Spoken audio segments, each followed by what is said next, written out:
Buckle up. There is a lot more to report from the hard drive from hell. Welcome to the National Pulse. I'm Raheem Kassam, editor-in-chief of thenationalpulse.com, one of the few news outlets in the entire world that dares to report on Hunter Biden's hard drive, his emails, the photographs, the videos. And as we go through line by line, email by email, text message by text message, and disgusting photograph to disgusting photograph, we'll be reporting to you what we find that is fair game, that is in the realm of Hunter Biden using his position as the son of the Vice President of the United States for access, for favors, for political lobbying, for and on behalf of his friends, his political friends, the people he works with, the people who need favors from an administration that apparently was all too happy to do them, as long as the big guy got a phone call from Hunter. Now you might be wondering, you might be thinking, well, you know, Hunter Biden might have some political views and he's free to share those political views with his father, and his father's free to act on those political views. That's relatively normal.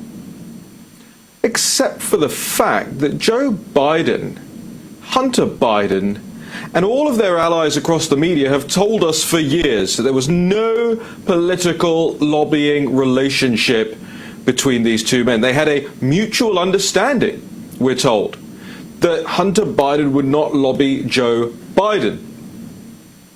And it's a lie. And some of you watching this show, in fact most of you watching this show, probably are not surprised by that. You probably understand that this has been going on for a long time. You probably understand that the Obama administration was one of the most corrupt administrations this country has ever seen. There's a reason every time you hear about it from the political left and their friends in the media, they say it was a scandal-free administration. That's not a matter of fact. That's a matter of talking points. That's a matter of framing. It's a matter of public relations.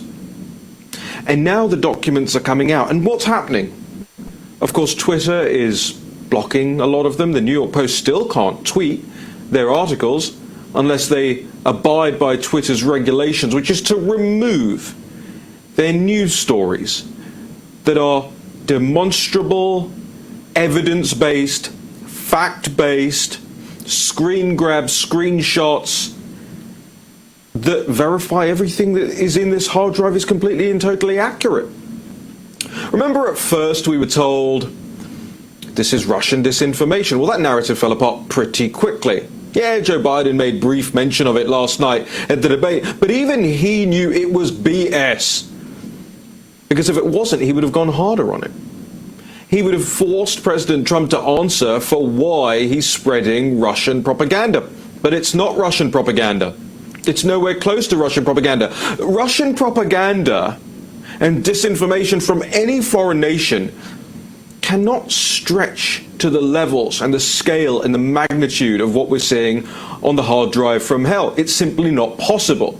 Yes, we've heard about deep fakes for quite some years, but you can't deep fake some of the stuff that's on this drive. It's not technically possible. It's not technically possible from a technical sense on one image. You would be able to spot those certain things.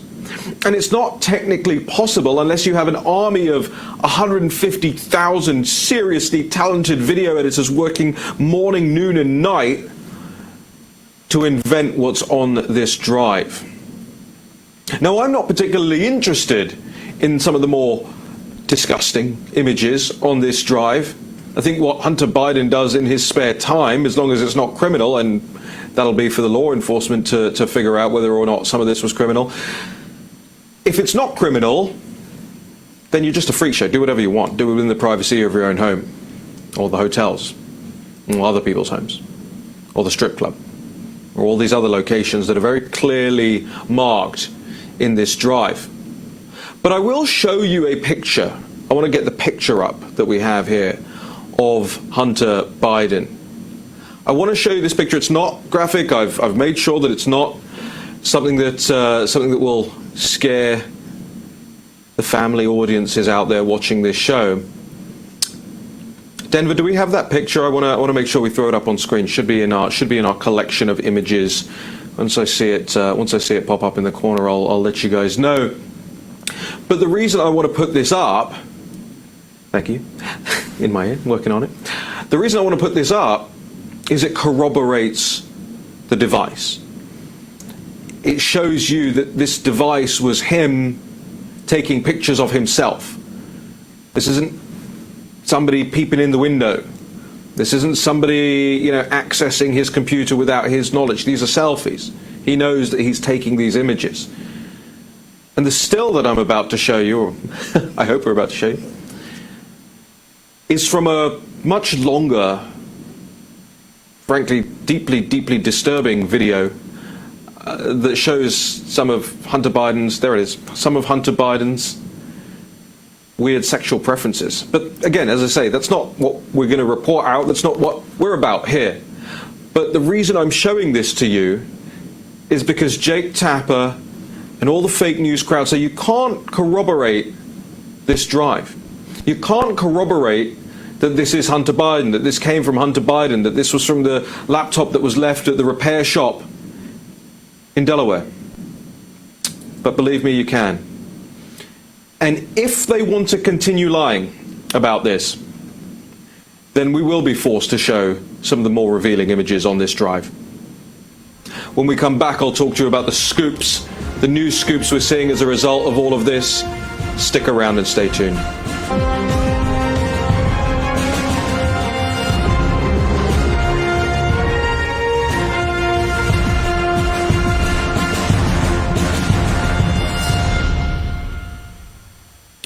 Well, Natalie Winters is in studio with me today. We'll be breaking down some of this more information as we go through and talking to you about the State Department and what the State Department is trying to stop the American public from seeing as it pertains to Joe Biden and Xi Jinping. There's more on that in just a moment. But I want to show you some of the stuff that we're finding through our investigations of this drive over here at the National Pulse. The first one I want to put on this screen, let's go ahead and put this image up on the screen. The first one I want to put on this screen is a news story we broke last night. And that was the first one. It was the first email that really stood out to me, and it was the second email that I saw on the drive in total. So it shows you just how prevalent some of this stuff is on here. So this is an email that shows that Hunter Biden was being asked by his lobbyist friend Chuck Harpel. Now, Chuck Harpel represents a lot of big corporate and union interests here in Washington, D.C. They make a very fine living for themselves out of it. I've gone through some of the data of how much their firm makes, major retainers from all sorts of different associations, lobby groups, unions, and big corporate entities. You want to talk about hypocrisy, by the way. Chuck Harpel represents or has represented some big oil companies, and he's lobbying Hunter Biden, and Hunter Biden's lobbying Joe Biden. Thought Joe Biden wasn't for all of that old fossil fuel type stuff. Oh, it's okay. His son's telling him to do stuff. So he does it. What do I mean by this? So the email from Chuck Harpel, a lobbyist and senior partner at his firm, it says, Hunter, I will tell you that the building trades are at the end of their rope with this administration. They're talking about the Obama-Biden administration. They, General President Marquez and Secretary-Treasurer Sean McCarvey were told 2 years ago that Nate Tamarin was the Labor guy. Since then, those that have chosen to circumvent Nate after no action did hear the wrath of Nate. Those that stood up to him, the IBEW, the NEA, the IAAFF, etc., basically told Nate to F off in a nice way. It goes on to talk about how the union had political access under the Bush presidency. I was able to call Rove, Melman, Sarah Taylor, and Andy Card. Granted, a lot didn't get done, but at least we were heard. Whereas now we have our team in, and Sean has sent an official letter asking for a meeting with Vice President Biden over a year ago. And the reasoning for not getting the meeting is absolutely ridiculous. So what is worse? having our guys in there and no access, or having access like with Bush with terrible results. Furthermore, the National Building and Construction Trade Secretary-Treasurer, who represents nearly 3.5 million members, thinks that Vice President Biden doesn't want to meet with him and his President Mark Ayers. Harpel went on, "You should not be worried about getting yelled at by the boss or his staff. They should be essing their pants thinking that, because of miscommunications, the building trades think they are being dissed by the Vice President. Personally, the building trades are too honorable and stuck on protocol. If it were my union, I would have sandwiched the President, VP, or their COS and made sure they knew. All that said, what works best for you and I is for you to call Sean first, say you talk to me, and that you want to get all the facts before you talk to the big guy." That's Joe Biden. This will be good for both of us. What do you think?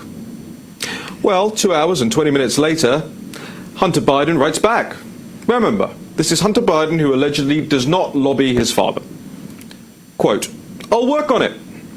But is there any issue I should know about before I go around everyone and straight to him? If I ask, he will do it.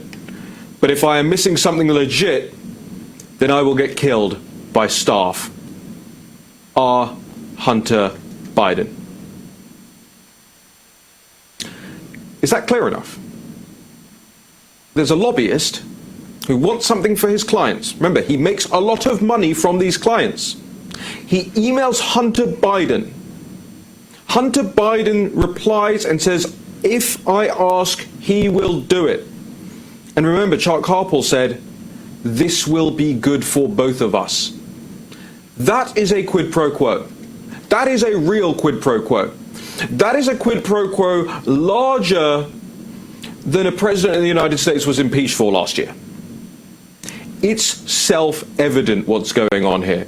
And the repeated denials by Joe Biden, his campaign, the left media, and the cover that big tech are giving to him is nothing short of a national scandal, an international scandal, a global scandal, and a historic scandal. But wait, there's more. Let's get on the next image up on the screen, please. This is a response. I hope it's the right one. I can't see that far. This is a response from Chuck Harpel to Hunter Biden less than a week later. Now, Hunter Biden had written to Chuck Harpel and said, "Mark and JRB, Joseph R. Biden, the Vice President of the United States, spoke live today and plan to meet in the new year. Let me know what Sean says." And the response from Chuck Harpel is, "Talk to Sean. He and Mark Ayers totally credit you for saving the day. I was a little taken aback over their enthusiasm, but they truly felt for once they were being heard. These guys are the best. A person never has to BS or sugarcoat things, and with the man calling them directly means the world to them. I personally thank you for doing this. It will help along the way. This is why I have always been a fan to have a true Labour person on staff." Chuck Harpel to Hunter Biden. So not only do we have a situation where a lobbyist feels incredibly comfortable approaching Hunter Biden agrees to approach his father, but just less than a week later we have the confirmation that indeed Hunter Biden took that action, lobbied his father as vice president made the phone call to this special interest group, and then Chuck Harpel says to Hunter Biden, "They totally credit you for saving the day. I personally thank you for doing this." Was Hunter Biden registered as a lobbyist for this firm? Did he tell people that he was lobbying his father in the White House? Did his father disclose that as an interest? Or did they lie the entire way? Did they fake an entire history in the White House? Did they try and cover up corruption and nepotism like they accuse the current sitting president of without these smoking guns, with nothing even remotely close? Oh yeah, that's right, they did. That's exactly what they did. And the mainstream media, be it on the left or the right, are failing to report it. We'll be back with more.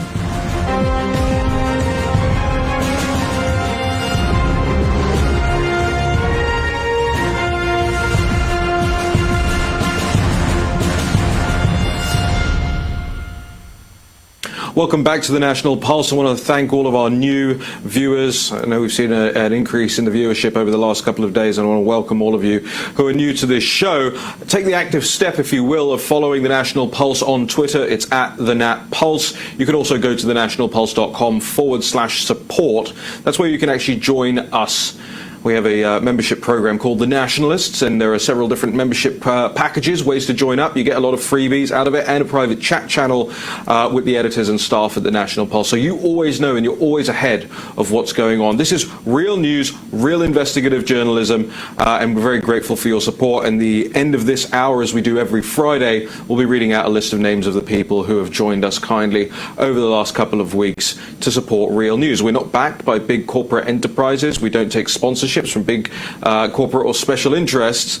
We rely on you, the people, to help us do our job in exposing some of this malfeasance that we're about to go through right now. Let's start. I'm going to show you what I'm working on right now. This is another one of the emails on the hard drive from hell. Let's put it up on the screen here. So you see here, this is an email from Hunter Biden. It's signed off RHB, and as I say, we're still working on this story right now, but I wanted to give you guys a heads up over what we're finding in advance. He's talking to a guy called Vadim Pozharsky. This is an advisor, a senior advisor to the Burisma board. You'll remember Burisma is the Ukrainian oil company, one of the hugest companies in Europe that is just filled, racked with corruption. And Hunter Biden sits on the board of Burisma, and he's got Vadim, the senior advisor to the board of Burisma, writing to him, and he writes back. And he says, I am with Devon, his business partner, Devon Archer, in Doha. We will have a discussion with the Boyce Schiller team, that's their legal team, ASAP. What are the formal, if any, accusations being made against Burisma and or its holding companies? What ultimately is their goal in attacking Burisma? Who is ultimately behind these attacks on the company? Who in the current interim government could put an end to such attacks? Thanks, Hunter. Now, the reason this email is important, although it may seem like I'm in the weeds on this one to you, the reason this email is important is because you'll remember that Joe Biden, as vice president, lobbied the Ukrainian government to fire the special prosecutor who was investigating Burisma for corruption. In fact, I believe we have a video, if we can play, of Joe Biden speaking at the... Do we have that video of Joe Biden speaking at the Council on Foreign Relations? I think we have it up here that we can play. Let's play that. Let's remind ourselves. For China, I've spent a lot of time. Apparently, I was told by the folks of state I've spent more time in private meetings with Xi Jinping than any world leader. I have 25 hours of private dinners with him, just he and I, and one interpreter, Wrong clip, but it doesn't matter. It's the same event. We'll try and get you the right clip by the end of the show. In that same meeting at the Council on Foreign Relations, you heard him talking about the Xi Jinping stuff there, and we'll come back to that in just a minute. But in that same video, in that same speech, he brags about getting the prosecutor who is looking into Burisma. His son is on the board of that company. He brags about getting the thing fired. He withholds or threatens to withhold $1 billion of U.S. taxpayer money that was due to be going to Ukraine for whatever crazy foreign aid reasons, insisting that the prosecutor gets fired. Now, again, why is this important? What does it have to do? How does this all connect? We have another email here that I'm going to put up on the screen. Let's do it. So they claim no knowledge of this prosecutor investigating Burisma, right?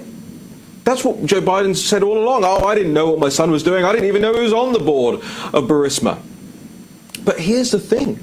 They absolutely did know that Burisma was being investigated. Here's what this email says. This is from Vadim, the advisor to Hunter and Devon Archer. Dear Hunter and Devon, as to the questions you posed, what are the formal, if any, accusations being made against Burisma and or its holding companies? Here's Vadim's answer. Official letters Inquiries from the Ministry of Internal Affairs that were sent to the Ministry of Ecology and Natural Resources and to State Geological and Subsurface Survey are attached in Ukrainian and translated in English for your usage. Please mind that we had obtained that unofficially.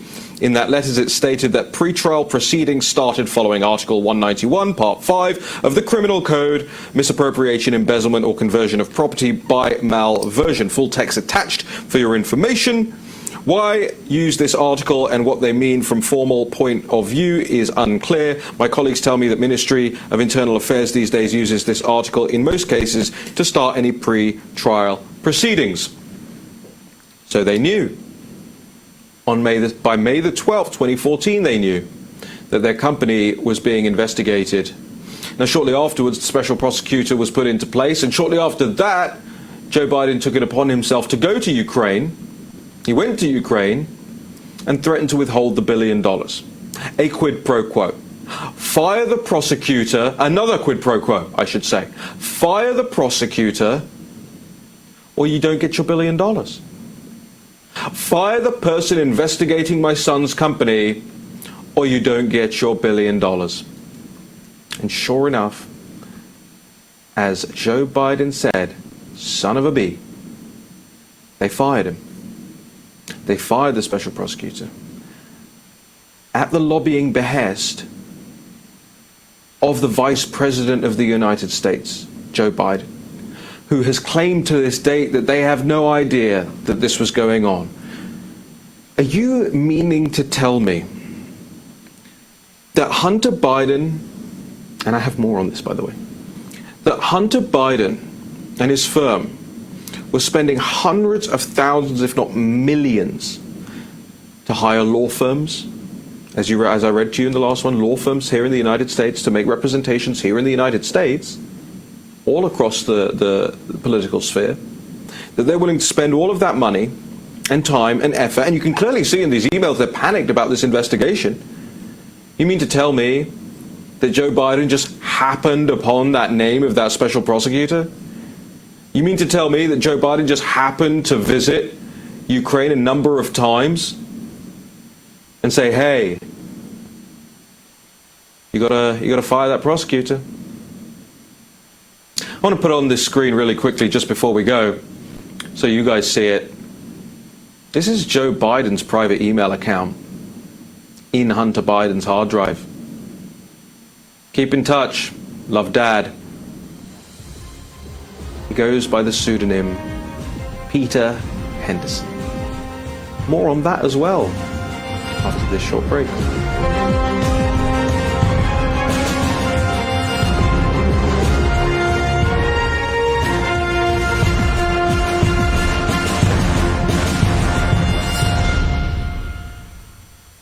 I think we have the right clip now of Joe Biden bragging that he got the prosecutor fired. I want to roll that immediately. We'll come to it. Well, apparently we'll come to it in just a second. So as soon as it's ready to go, they're going to let me know. But this just serves as a reminder, right? They went after this president for a quid pro quo.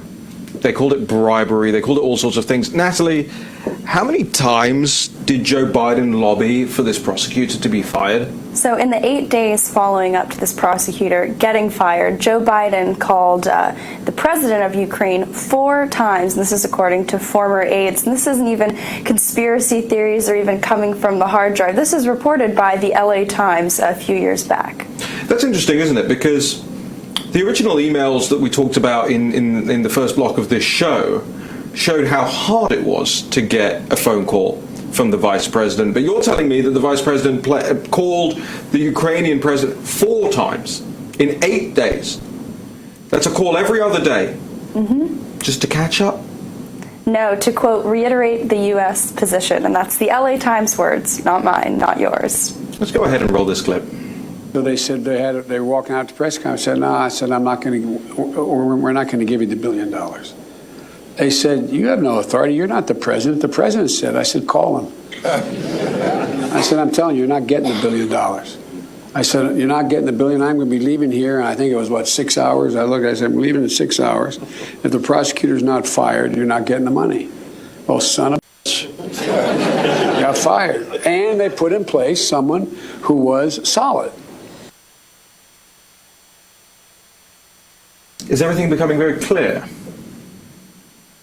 Is it becoming clear that the whole impeachment process of President Trump was a projection operation by the Democrats, who knew that their briber-in-chief was about to be their candidate for president?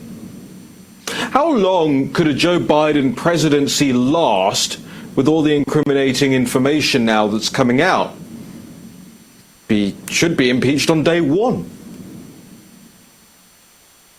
Natalie, there's so much more, and in the last segment we played the clip of Joe Biden talking about his 25 hours of private meetings with Xi Jinping of China. Now, we heard last night at the debate, Joe Biden was making the claim, I got nothing to do with China, I've never had any business dealings with China. I mean, we know that his son was deeply involved with Chinese Communist Party linked companies. He flat out lied, did he not, on the debate stage last night?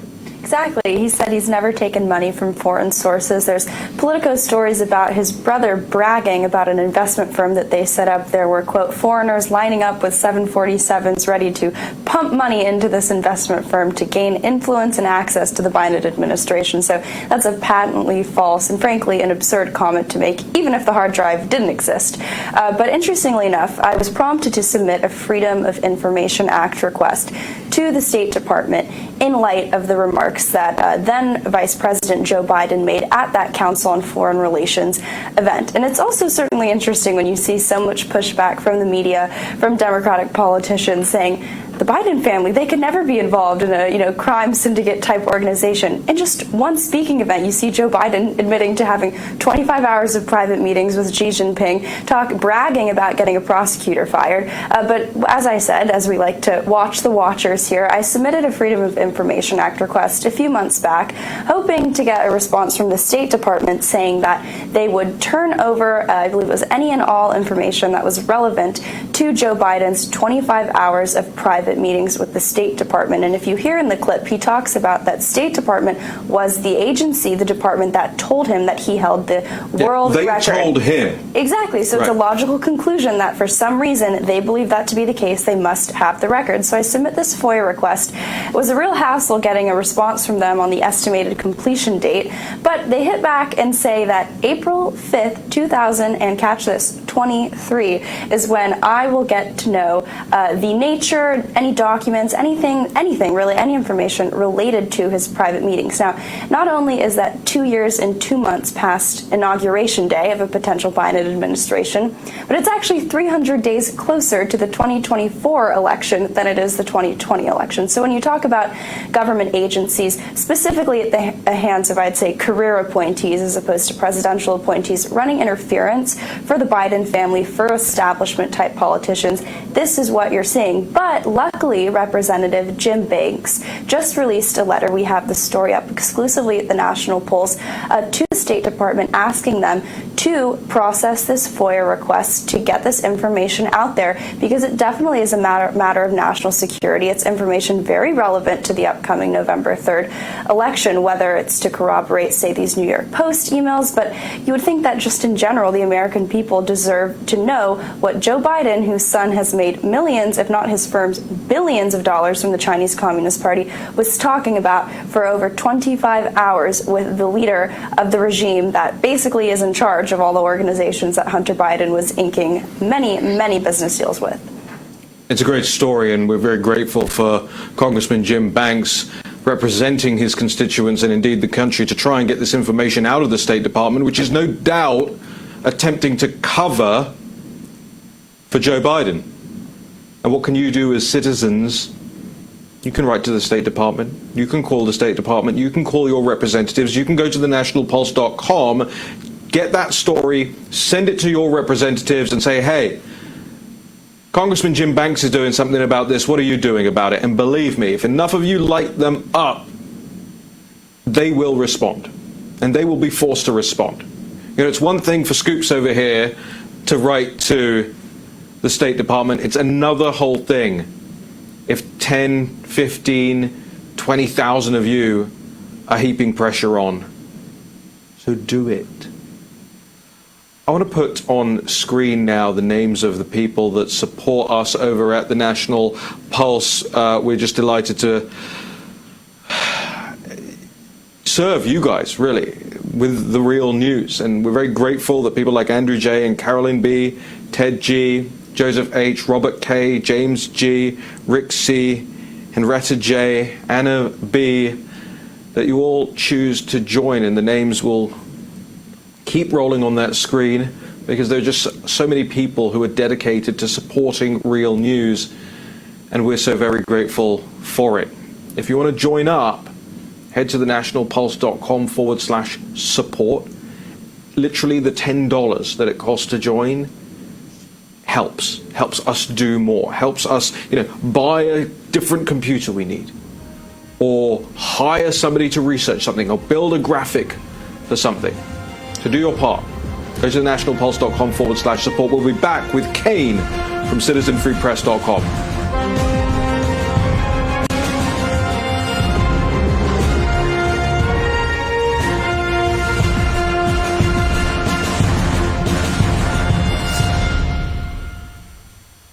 Welcome back to the National Pulse. I'm Raheem Kassam, editor-in-chief of thenationalpulse.com. The site is on fire at the moment. We're dropping these emails bit by bit as we manage to go through them. I want you guys to understand that we don't have a team of 50 people who all have this device and are able to go through these things. It's literally Natalie, myself, and one or two others who are going through this stuff.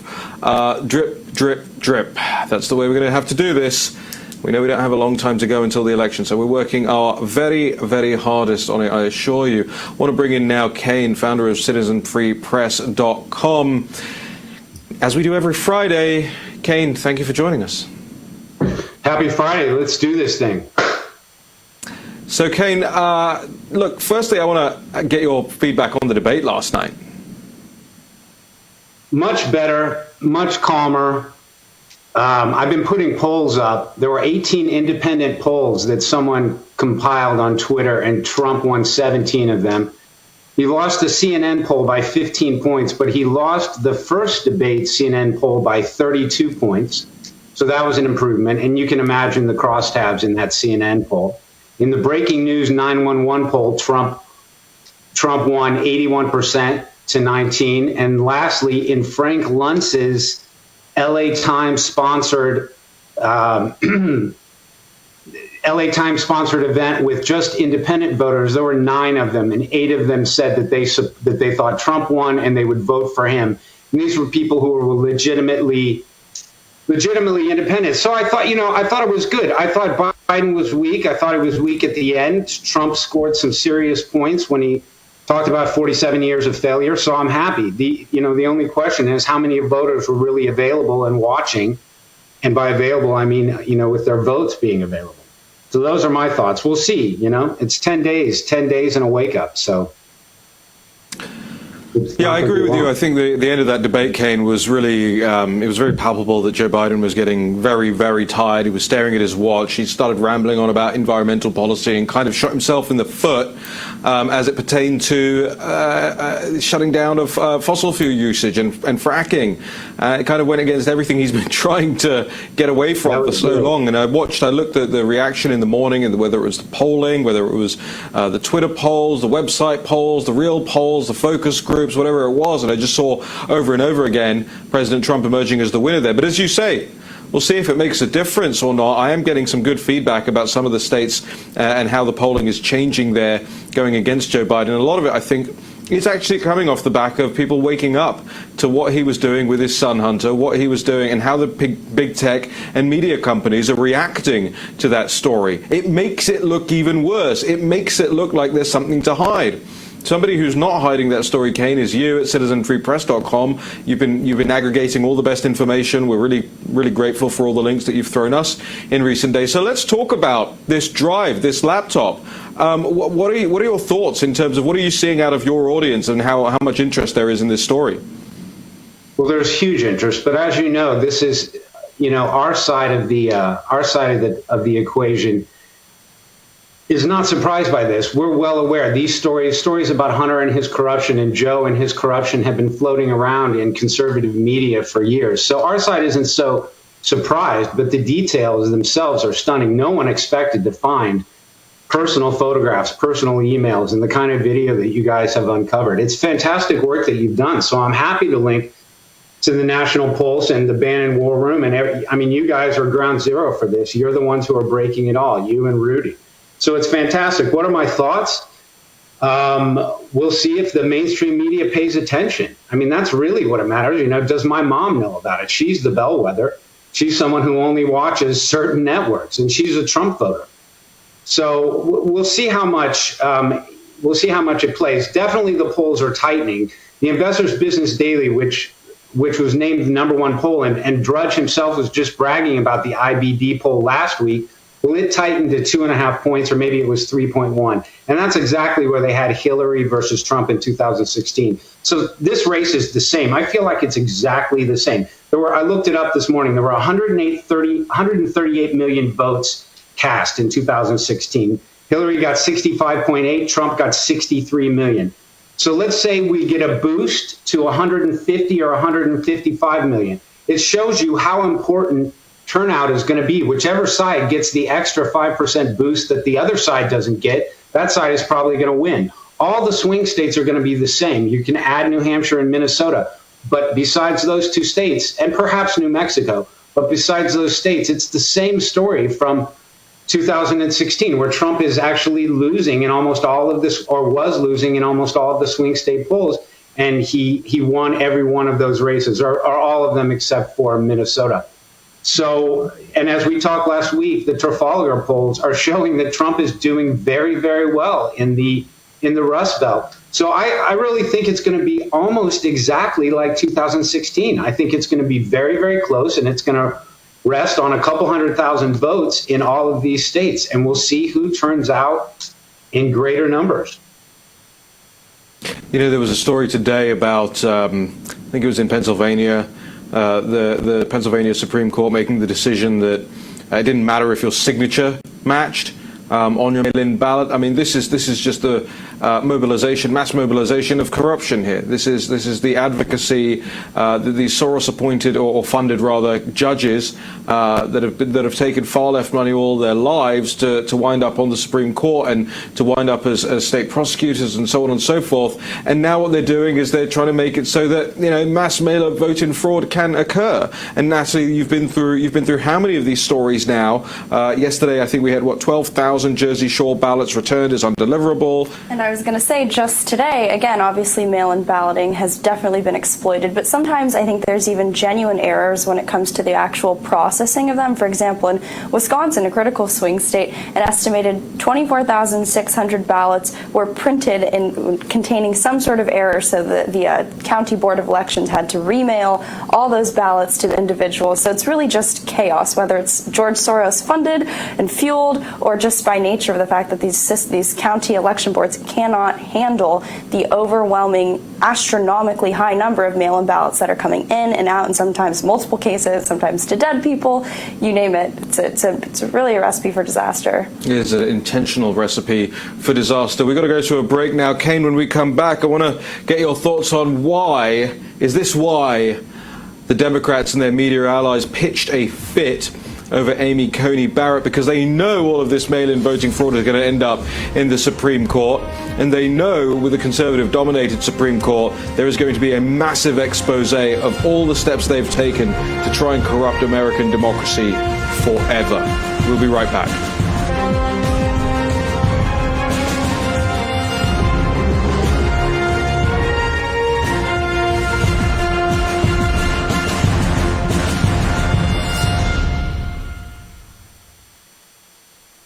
BLM, Biden's Laptop Matters.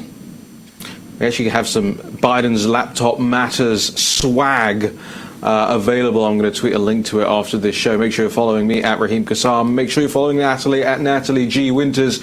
And make sure that you're going to citizenfreepress.com. I want to welcome back to the show Kane, the founder and editor-in-chief of citizenfreepress.com. Natalie Winters in the house as well. Let's start with you, Natalie. Coyotes and prepaid taxes and Abraham Lincoln. Last night was kind of a disaster for the left. so many gaffes. A moment that stood out to me in particular was when Joe Biden branded, again, the greatest national security threat in the United States right now, according to the left, the quote, Proud Boys, the poor boys, right? He couldn't even remember the name.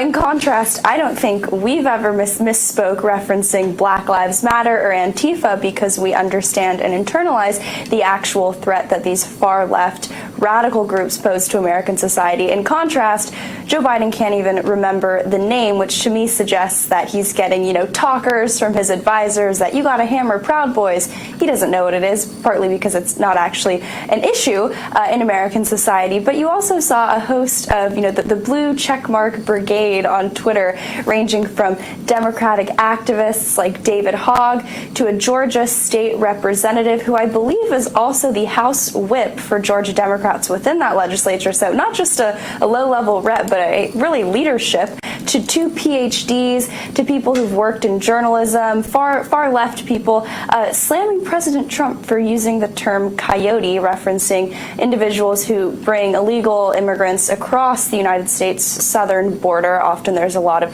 sexual harassment and in some cases murder involved. It really is a despicable industry that the Democrats aid and abet by leaving the border wide open. But these individuals on Twitter were making fun of President Trump for using the term coyote, which anyone who knows an ounce about immigration policy, that word is used very frequently. It's not a conspiracy. Right. It's not Russian disinformation. Right. But nonetheless, you saw all the Twitter blue check marks going after President Trump for using the lingo of immigration policy. And Kane, let's not forget that last night Joe Biden actually said the word mistake to describe the Obama-Biden administration's immigration policy. Yeah, that was kind of a startling moment. It was a very startling moment. In fact, I think, what Natalie was talking about with everyone, all the blue check marks, all these supposedly intelligent individuals, journalists, having no idea what coyote means, that just sort of shows you how disattached that group is from the reality on immigration. They don't, they're so unconcerned with it that they don't even know the vocabulary. And for Biden to admit that say the word mistake, I'm sure his handlers aren't happy about that. There's some other stuff going on that I wanted to get out pretty quickly. One is that the Detroit News endorsed John James, the black conservative former Air Force pilot, endorsed John James in the Senate race versus Gary Peters. That could be huge. And lo and behold, Twitter slapped a warning label on sharing the tweet. So if you attempt to retweet it, it tells you to read the story first. Under what bit of reality is an endorsement from the Detroit News a controversial story that shouldn't be retweeted? So that's embarrassing. Also mentioning quickly, the Hunter email that mentioned Kamala as a contact with the Chinese energy firm, that came out yesterday. Very interesting. Susan Ferrecchio, Washington Examiner congressional reporter, she destroyed Brian Stelter. It's one of the best clips I've seen in weeks. People should look at that on my site. If you haven't yet, it's fantastic. Great. She calls Stelter to the curb. And then I want to mention one thing. Since we're talking about the Biden family so much, I want to remind people that Biden has another brother. His name is Frank. He's 66. He's younger. And 20 years ago, in an 80-mile-per-hour car crash, he killed a young father and was ordered by the court to pay over $1 million in damages and didn't pay a red cent until October 2nd of this year, just updated by the Daily Mail. I just found this because of a story that Daily Mail did about a month ago exposing that he hadn't paid anything. He's finally started to pay up. And that brother, Frank Biden, is just as corrupt as Jim Biden is and has used Joe Biden's name and to benefit himself financially and personally for a long time. So there's a lot of things happening besides the hard drive from hell.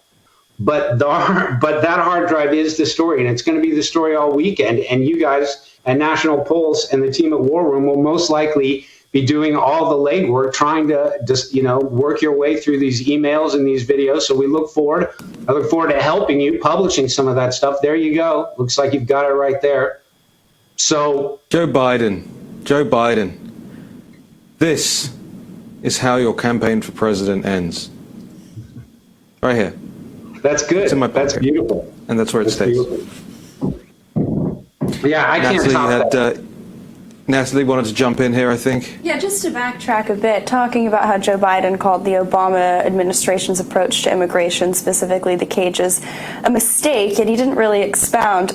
I think it's curious what he meant by mistake, because if you look at the immigration policies that he's pushing now, he wants nearly 80 million more people to come into the country, specifically 77 million, which would be a 25% increase in the overall United States population.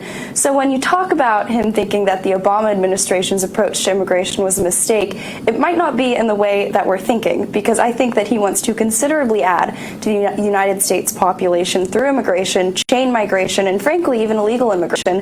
As many advisors, the Biden unity ticket, they're very much in favor of an open border. Yeah, I think that's right. I was actually thinking the same thing this morning. We've got to get that story back up that we did, where we went through exactly how many people an immigration amnesty would mean for here in the United States. We did that a couple of months ago.